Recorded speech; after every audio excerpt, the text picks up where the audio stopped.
اگه دنبال رشد شغلی یا ارتقای مهارتات هستی و نمیدونی از کجا شروع کنی، گوگل یه پلتفرم جدید معرفی کرده که دقیقاً برای تو ساخته شده.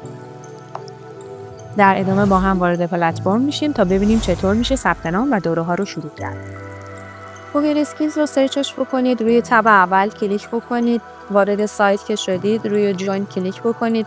شما میتونید با جیمیل خودتون یا ساختن ایمیل جدید یا هر ایمیل دیگه‌ای که دارید به رایگان و به راحتی ثبت نامتون رو داشته باشید. من چون از قبل ثبت نام کرده بودم مستقیم وارد سایت شدم. سعی می‌کنم قسمت‌های مختلف سایت رو نشون بدم که ببینید که کار کردن با سایت به راحتی امکان پذیر هست. روی یکی از مسیرها کلیک کردم، Integrate Generative AI. ببینیم که اینجا چه کورسایی برای ما داره. همونطور که می‌بینید دوره‌ها در موضوعات مختلف مثل تحلیل داده، مدیریت هوش مصنوعی، برنامه‌نویسی و کورسای از این دست داره. روی یکی از اینها می‌خوام کلیک بکنم. Gemini for Data Scientist رو کلیک بکنیم تا ببینیم چه سرفصلایی برامون در نظر گرفته. خب همونطور که می‌بینید از آموزش مفاهیم پایه تا پروژه‌های عملی با بیگ کوئری و ابزارهای هوش مصنوعی گوگل رو داره و مدت زمان هر کدوم از اونها مشخص هست و میتونید با این برنامه‌ریزی در یک کورس رو به پایان برسونید.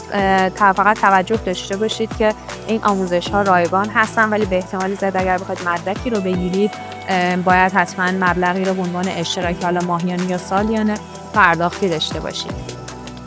خب روی مسیر دیگه کلیک میکنیم و همونطور که میبینید اینجا هم کورس ها مشخصه با مدت زمان تقریبی کورس ها و برمیگردیم روی داشبوردمون.